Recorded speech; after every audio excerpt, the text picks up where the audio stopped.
Bonjour à tous les amis, j'espère vraiment que vous allez tous très bien. Moi ça va super, très heureux de vous faire cette nouvelle vidéo sur Liverpool parce que c'est le troisième épisode de la série Et si Liverpool était d'ores et déjà champion de Première Ligue après seulement 28 matchs joués. Je pense que on va répondre à cette question. J'ai déjà ma petite idée en tête et je pense que la plupart des fans de football anglais auront leur réponse aussi. Donc voilà, on va essayer de retracer tout ce qui s'est passé depuis le début de cette saison, depuis qu'Arne Slot est arrivé au pouvoir de Anfield. Donc voilà, les amis, j'espère vraiment que vous allez kiffer. Si c'est le cas, n'hésitez pas à liker et à vous abonner et à me dire peut-être en commentaire le prochain club sur lequel vous voulez qu'on fasse une petite rétrospective, une petite analyse, tout simplement. Donc voilà, n'hésitez pas. Et puis on est parti maintenant, nous, pour la vidéo. C'est parti. Et oui, Liverpool déjà premier avec 13 points d'avance. Ok, certes avec un match de plus que son concurrent direct Arsenal, mais même si les Gunners gagnent leur match en retard, ils sont quand même à 10 points derrière les Reds, à seulement 10 matchs de la fin de la saison, donc c'est quasiment fait. Surtout que on va voir les matchs qui restent pour les Reds en Première Ligue.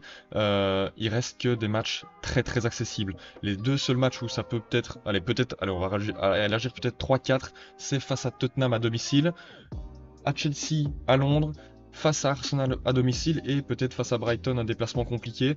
Mais le reste, c'est face à Crystal Palace lors du dernier match à domicile pour fêter le titre, face à West Ham, face à Leicester, face à Fulham et face à Everton. Et le dernier face à Southampton, le prochain match de Première Ligue pour les Reds. Donc franchement, je pense qu'ils ont une avenue, un destin tout tracé devant eux. Ils vont être champions cette saison. Ils l'ont confirmé encore une fois à deux reprises ce week-end pendant qu'Arsenal faisait des mauvais résultats. Le dernier match en date, c'était face à Newcastle, où encore une fois, c'était un match très serein, totalement maîtrisé de la part des Reds.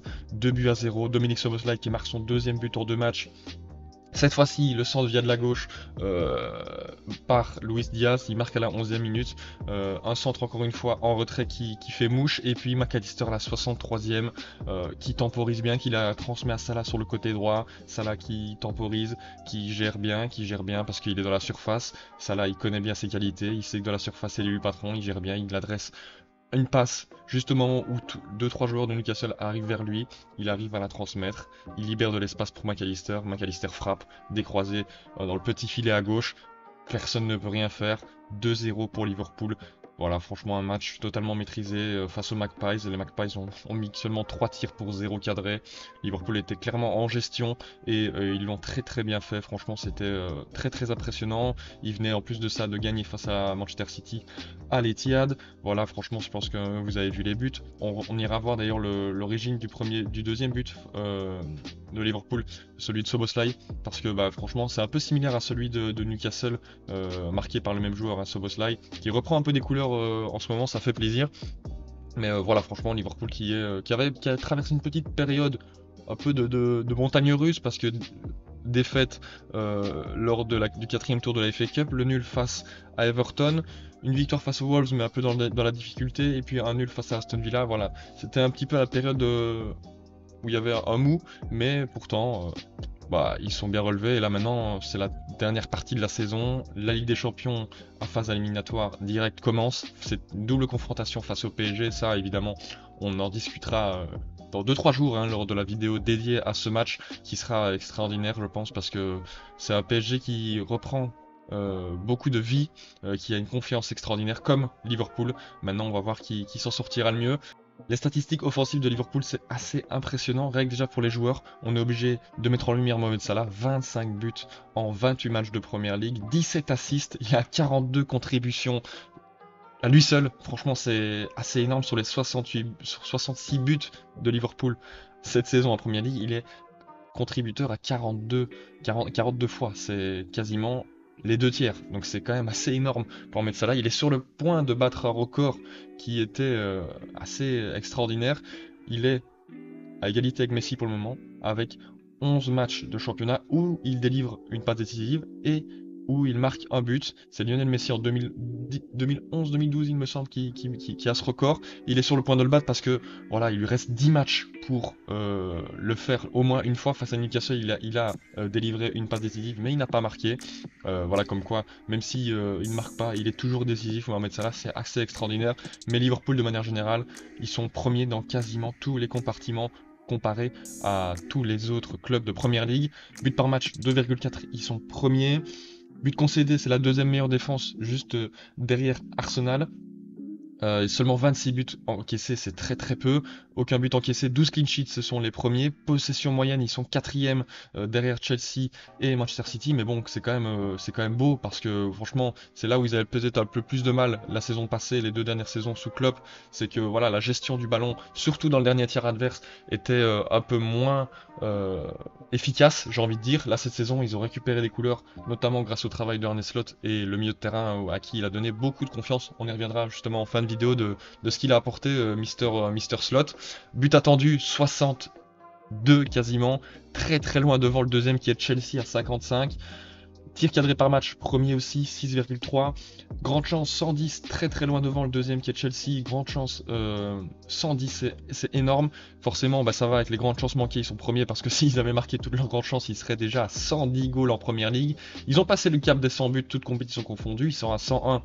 Tout comme le PSG, tiens, comme par hasard, ils s'affrontent lors du prochain match.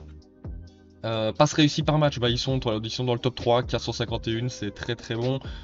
Passe longue, bon ça c'est pas trop le plus important. Centre réussi, c'est pas non plus le plus important, même si ils sont quand même dans les 6 premiers. On voit quand même qu'il y a beaucoup de buts, surtout au début de saison, qui étaient apportés sur les centres, notamment de Mohamed Salah au deuxième poteau, et quelqu'un venir couper, que ce soit Diaz, Gakpo, etc., Jota.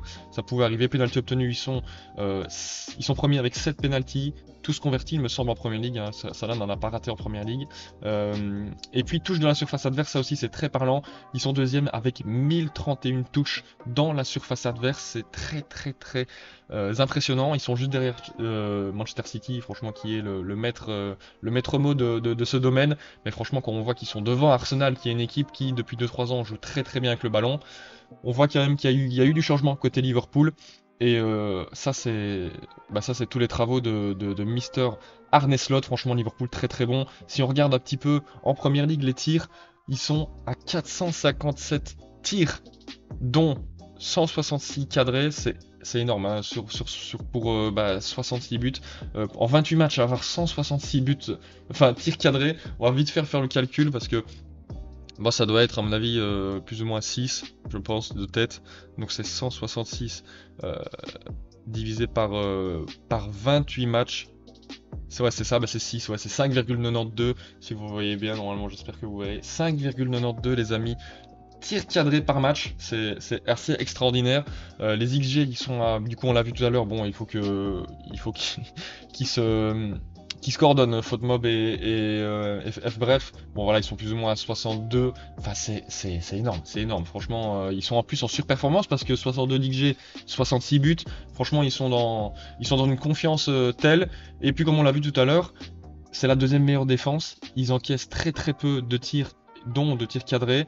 Seulement 91 tirs cadrés sur 28 matchs joués. C'est très très peu.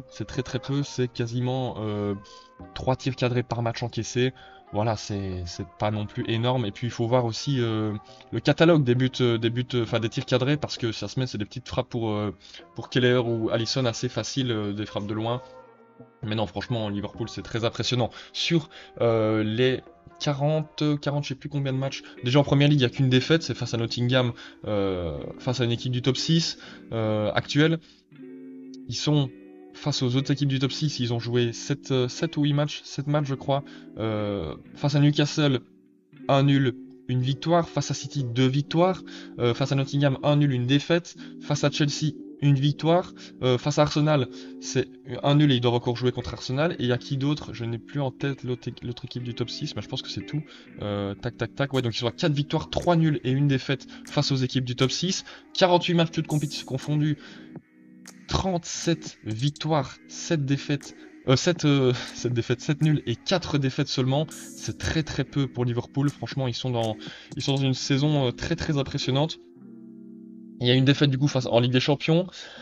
en Première Ligue, en FA Cup, et je ne sais plus c'est laquelle. Ah oui, c'était face à Tottenham, la première manche de la Carabao Cup, perdu 1-0, mais bon, avant de revenir et gagner 4-0, c'était là, voilà.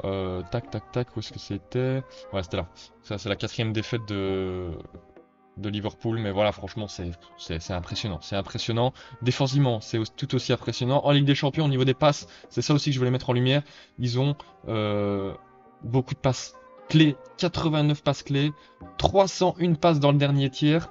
J'ai regardé un petit peu par rapport à Liverpool, au FC Barcelone. Bon, forcément, le FC Barcelone est un peu au-dessus, mais franchement, ils ont fait beaucoup de progrès à ce niveau-là. Enfin, par rapport au PSG, leur adversaire prochain, ils sont aussi un peu en dessous, mais il faut dire que le PSG a été fortement aidé avec les 2 matchs face à Brest que forcément Liverpool n'a pas joué parce qu'ils étaient directement qualifiés en huitième de finale. Mais franchement, 380 passes progressives, ça aussi c'est une caractéristique du jeu de Liverpool. Depuis un petit moment maintenant, c'est les transitions offensives, ils sont très très bons là-dessus. Quand on regarde, ils ont 13 buts en contre-attaque sur leurs 66 buts, c'est la meilleure équipe en contre-attaque. Dans le jeu aussi, 42 buts, c'est la meilleure équipe dans le jeu. Sur coup de pied arrêté, ils peuvent être dangereux, bon ils en ont marqué que 4, mais c'était face par exemple à Arsenal, face à Manchester City la semaine dernière, donc ils utilisent les coups de pied arrêtés à très bon escient pour délivrer l'équipe, pour débloquer la situation dans un gros match. Attention, où peut-être il y a moins d'espace pour s'exprimer en contre ou même en possession. Donc franchement, Liverpool, il joue très très bien. Le staff aussi fait beaucoup de bien et fait son travail très très bien. Mais franchement, il n'y a pas tellement, on va voir ça tout de suite, il n'y a pas tellement, j'ai envie de dire, de tactique offensive en fait. Il n'y a pas de mouvement répété attendu de la part de Arne Slot, à moins que je me trompe, mais en tout cas je vois pas de similarité tactique, mais je vois plutôt une similarité en termes de conscience des qualités, et de conscience aussi des faiblesses de l'équipe adverse. Ici on sait bien que City, ils ne savent pas très bien défendre sur les ballons en profondeur, dans le dos de la défense. Du coup, qu'est-ce qui se passe? On amène d'abord le ballon sur Salah pour un petit peu faire écarter le bloc en même temps, et aussi comme ça le bloc de City reste quand même haut parce tout de suite on part pas tout de suite sur un ballon très haut. Puis du coup il la remet à Alexander Arnold. Alexander Arnold, il la contrôle, on connaît aussi sa qualité de ballon au pied. Il attend, il voit que Szoboszlai aussi se déporte sur le côté droit, il appelle, mais ce sera pas pour lui le ballon, ce sera pour Mohamed Salah qui part en même temps. On a vu ici par exemple regardez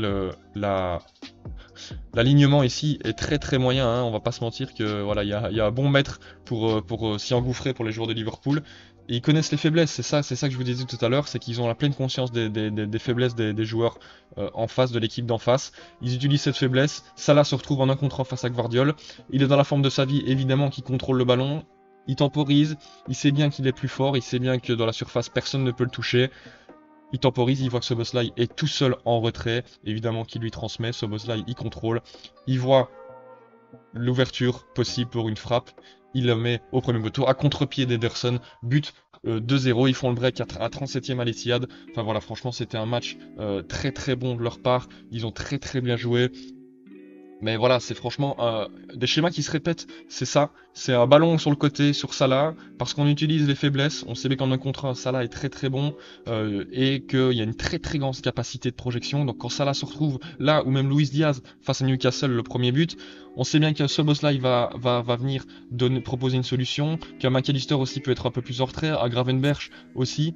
Il y a beaucoup de projections, c'est comme ça d'ailleurs que les 2 premiers buts arrivent, les 2 buts qu'ils ont marqués face à Aston Villa par exemple. Le premier but c'est grâce à un bon pressing je dirais, puis on profite des erreurs de l'adversaire, Jota qui récupère le ballon, qui transmet à Salah, puis qui marque, et puis le deuxième but, Arnold vient se proposer quasiment à 20 mètres du but, il avance, personne ne l'attaque, il frappe, il marque, mais voilà, c'est une grosse capacité de projection aussi qui aide beaucoup à avoir une supériorité numérique du côté de Liverpool dans quasiment presque tous les parties du terrain.